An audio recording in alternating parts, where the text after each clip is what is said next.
In this short video, I'm going to explain why in 2018 I'm still recording to audio cassette. Now if you have a quick look around my room, you'll see that there's stacks and stacks of records everywhere. So naturally I'm quite used to analog technology, but what I mostly use cassette for is to actually record mixtapes. And as you can see, I've just got a small stack up here, and these are various mixtapes that I've made. These ones here are actually a combination that I do with a friend when he comes round. These ones here are mixtapes I've made on my own. A lot of it is actually just to preserve the music that I've actually bought, and so I can listen to it on the go and actually remember the tracks, because there's so many records here that you forget a lot of the time what's on them. And I'm not in Scotland that much. I actually work at sea and I spend most of my time in Spain, and when I come back I end up stacking or buying lots of records and then just stacking them and then forgetting what a lot of them are. I mean, I try to make notes on them all to say what they all are, but if I've been away for a while I tend to forget. So this is a reason that I make mixtapes, so when I'm on the go I can actually listen to all the records I've actually bought.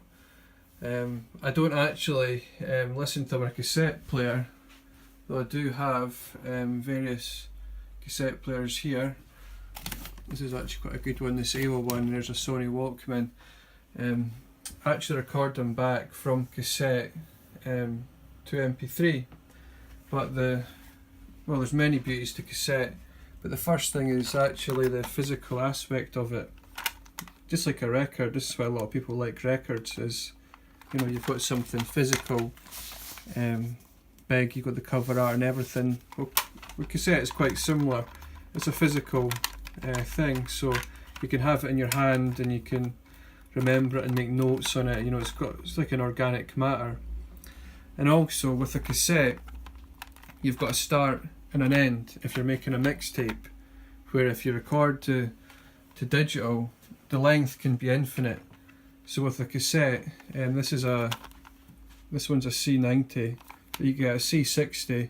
You have to work within the limits of the C60, so it's quite easy not easy, but it's sometimes quite nice to compose a mix based around either 45 or 30 minutes, and it gives you a definitive end. A good comparison would be a lot of people why they like smoking conventional cigarettes as opposed to the electronic ones, because they say a cigarette has a finite start and end, to an electronic one there's no end to it. And that's the same with a digital MP3 or recorder.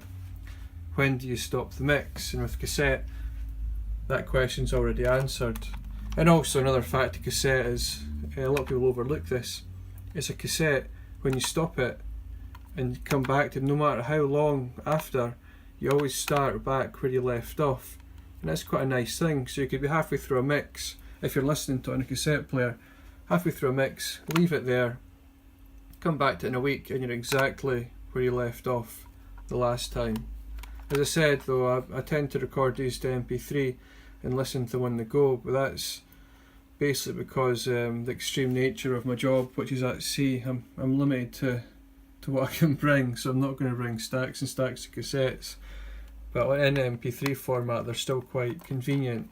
And also the sound quality is another thing. I quite like the hiss, and also when you push the meters quite hard on the cassette you get a nice sort of roll of saturation. If you push it too hard, it just distorts, but the tape has a natural sort of distortion, and again it's like a record where it can sound quite organic. So basically this is the setup I use here for recording and playing. I've got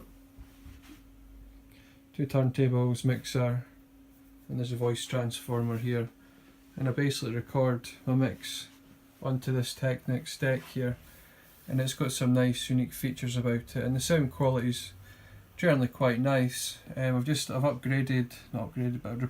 the pinch rollers and demagnetised it, and cleaned it all inside, so the heads are also in good condition, so it's a generally good sounding cassette player, and I'm happy with the system overall. I've also got mini disc, but for some reason I much prefer the cassette. It's more I don't know, it's a more organic sound, and mini disc is actually quite expensive if you wanted to actually store them away like I'm doing here.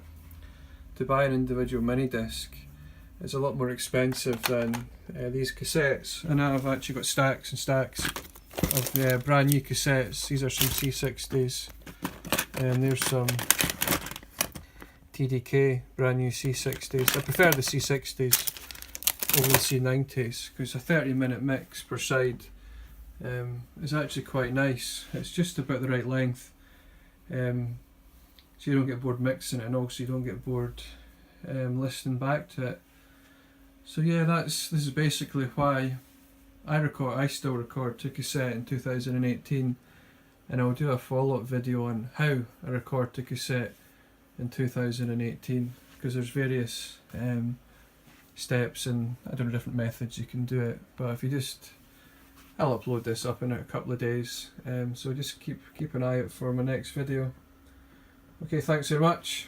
Bye bye.